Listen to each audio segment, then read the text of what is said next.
Good morning प्यारे बच्चों, welcome to my channel उड़ान सपनों की। बेटा आज हम करेंगे क्लास एट्थ साइंस सब्जेक्ट का चैप्टर नंबर 17 करेंगे हम।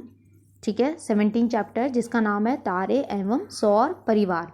तो ये जो आपका अध्याय है मैं इसको 2 वीडियो में कंप्लीट करूँगी। ये मेरी फर्स्ट वीडियो है, फर्स्ट पार्ट है इस चैप्टर का, जिसमें हम आधा चैप्टर मैं एक्सप्लेन करूँगी, फिर आपका सेकंड पार्ट सेकंड वीडियो में होगा। चलिए स्टार्ट करते हैं। तारों के बारे में तो आप सभी को पता है, तो चलिए मैं जल्दी जल्दी से पढ़ देती हूँ, फिर मैं आपको अच्छे से समझा दूँगी। गर्मियों की छुट्टी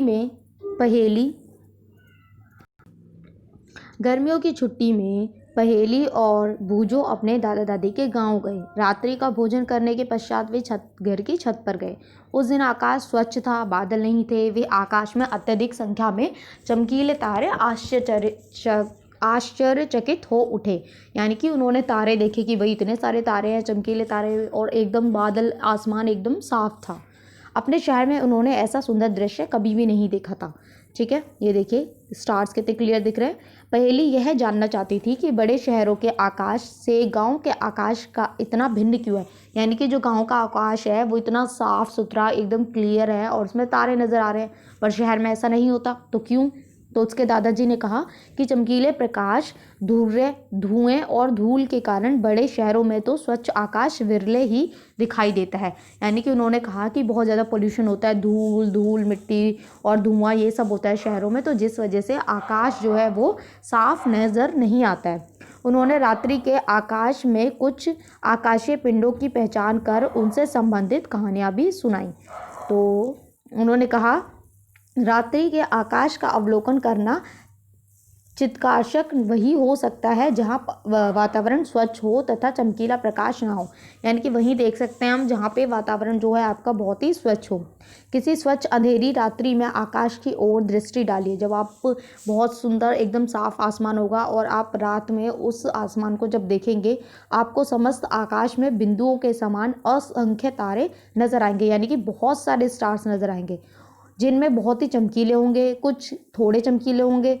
ठीक है, इसका सावधानी पूर्वक प्रक्षेपण कीजिए। क्या ये सभी टिमटिमाटे प्रतीत होते हैं? यानी कि टिमटिमाटे मतलब जैसे स्टार चमकते हैं वैसे प्रतीत होते हैं।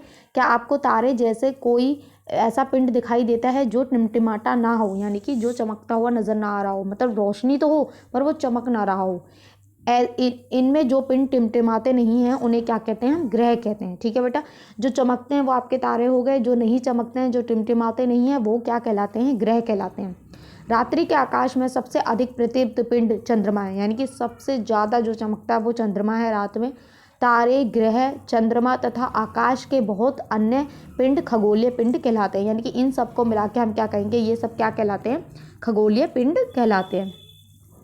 खगोलीय पिंडों और उनसे संबंधित परिघटनाओं के अध्ययन को खगोलिकी कहा जाता है। यानी कि उनके बारे में जब हम पढ़ाई करते हैं पिंडों के बारे में, तो उसको खगोलिकी कहा जाता है। प्राचीन भारत में यानी कि पुराने टाइम में हमारे जो पूर्वज थे, आकाश का सुव्यवस्थित रूप से अध्ययन किया। उन्होंने आकाश को देखा। इस काल में खगोलिकी का उनका ज्ञान उन्नत था। यानी कि उस टाइम पे वो तारों के बारे में बहुत कुछ जानते थे।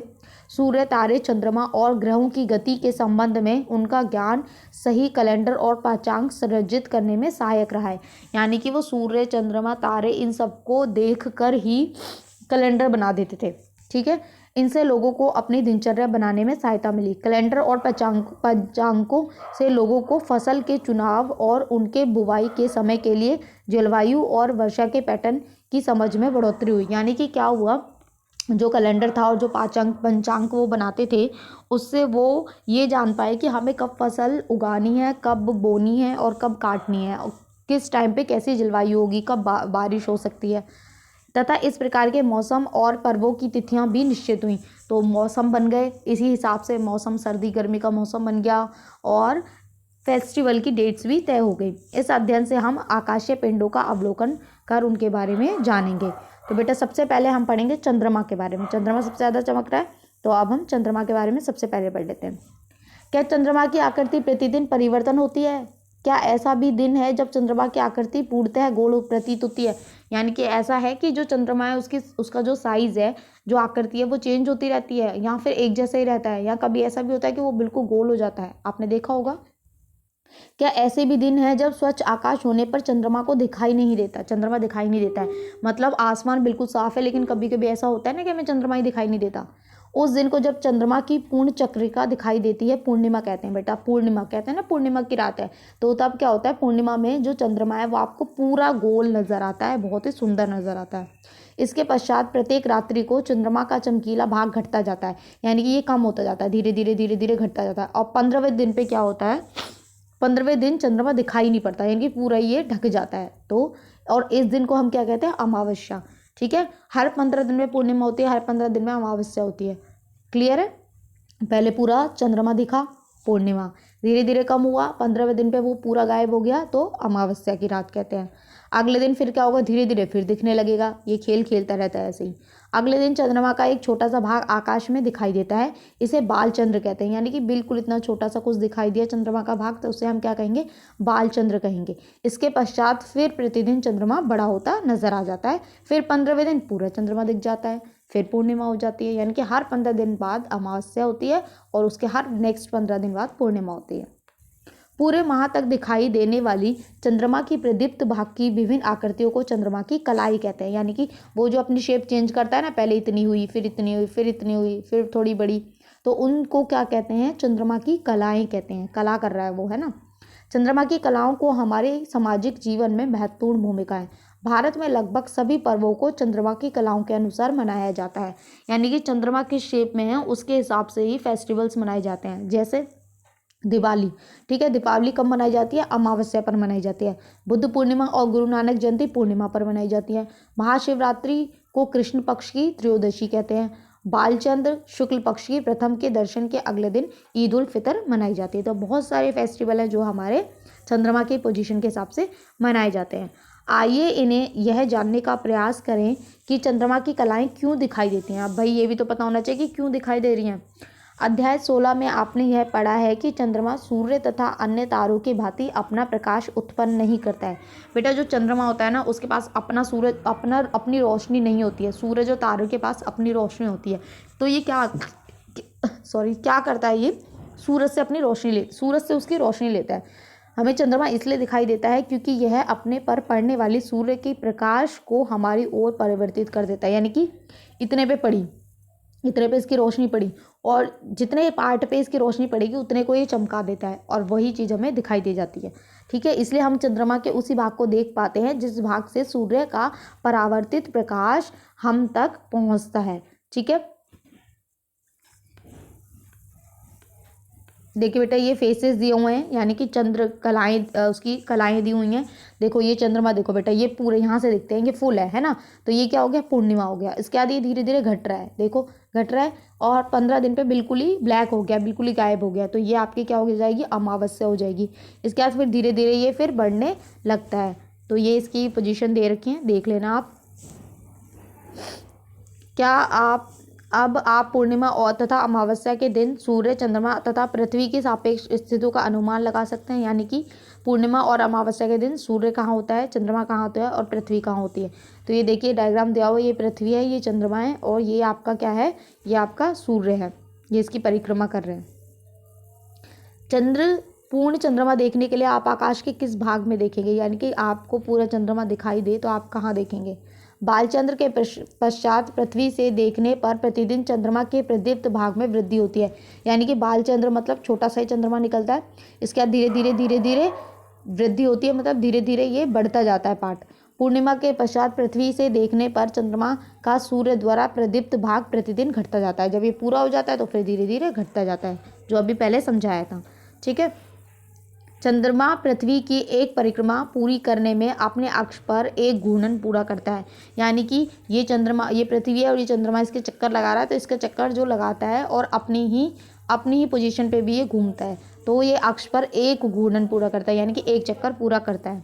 चंद्रमा का पृष्ठ मतलब चंद्रमा की, जैसे हमारी पृथ्वी है, पृथ्वी का पृष्ठ कैसा, सरफेस कैसी है, तो चंद्रमा के बारे में जान लेते हैं। चंद्रमा की सरफेस जो है, चंद्रमा का पृष्ठ कैसा है।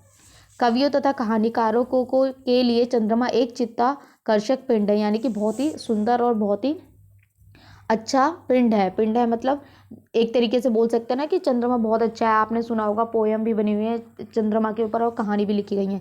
लेकिन रियलिटी में अगर देखा जाए तो अंतरिक्ष यात्री जब चंद्रमा पे पहुंचे तो उन्होंने देखा कि वहाँ पे बहुत ज़्यादा धूल है और निर्जन है। निर्जन मतलब वहाँ कोई भी नहीं है, कोई रह नहीं सकता। उस पर विभिन्न अमापों के गर्त हैं, यानी कि गड्ढे हैं। इस पर बहुत खड़ी ढाल वाले ऊंचे पर्वत भी हैं, यानी कि वहाँ पे क्या है, पर्वत भी हैं और बहुत ही गहरे गहरे गड्ढे भी हैं। इनमें से कुछ पर्वत तो ऊंचाई में पृथ्वी के सर्वाधिक ऊंचाई के पर्वतों के समान है, यानी कि जो पृथ्वी पे पर्वत हैं जिनकी ऊंचाई बहुत ज़्यादा है उसके समान ही पर्वत चंद्रमा की पृथ्वी पर भी हैं। ये देखिए पिक्चर भी दी हुई है, चंद्रमा का परस दिया हुआ है। चंद्रमा पर ना तो वायुमंडल है ना ही जल है, यानी कि जैसे पृथ्वी पर हमारी वायुमंडल है, वायु है, बहुत सारी गैस है, वहाँ पे क्या है, वायुमंडल ही नहीं है और वहाँ पानी भी नहीं है। तो क्या चंद्रमा पर किसी प्रकार के जीवन की संभावना हो सकती है? अगर वहाँ पर हवा भी नहीं है, पानी भी नहीं है, तो फिर वहाँ रह सकते हैं? नहीं रह सकते ना। तो ये देखिए, आपको एक चीज़ और पता होनी चाहिए कि 21 जुलाई 1969 को अमेरिका के अंतरिक्ष यात्री नील आर्मस्ट्रॉन्ग, एक ये अंतरिक्ष यात्री हैं, इनका नाम है नील आर्मस्ट्रॉन्ग, ये चंद्रमा पे सबसे पहले पहुंचे थे। ठीक है, चंद्रमा पर अपने कदम रखे। उनके बाद कौन गए थे? एडविन एल्ड्रिन चंद्रमा पर गए थे। अब हम तारे के बारे में पढ़ लेते हैं। चंद्रमा के बारे में पढ़ लिया, अब हम तारे के बारे में पढ़ लेते हैं। रात्रि के आकाश में क्या आप अन्य कौन सी वस्तु देखते हैं? आकाश में असंख्य तारे हैं, बहुत सारे तारे नजर आते हैं। असंख्य मतलब जिनको हम काउंट नहीं कर सकते। बड़े शहर से दूर किसी अंधियारी रात को आकाश का सर्वाधिक प्रक्षेपण कीजिए, यानी कि शहर से दूर जाके बहुत अंधेरी रात हो तो फॉर एग्जांपल कि गांव में जाके आप साफ खुले आसमान को देखेंगे तो आपको तारे नजर आएंगे। क्या सभी तारे समान रूप से चमकीले हैं, यानी कि सब एक जैसे चमक रहे हैं? क्या सभी तारों का रंग एक जैसा है? जो भी तारे हैं क्या वो एक जैसे हैं? वास्तव में तारे अपना प्रकाश उत्सर्जित करते हैं, यानी कि जो उनके अंदर लाइट होती है उसको वो बाहर फेंकते हैं। ठीक है, सूर्य भी एक तारा है, सूर्य सबसे बड़ा तारा है, यानी कि हम कह सकते हैं कि तारा जो है उसमें सूर्य सबसे बड़ा तारा है।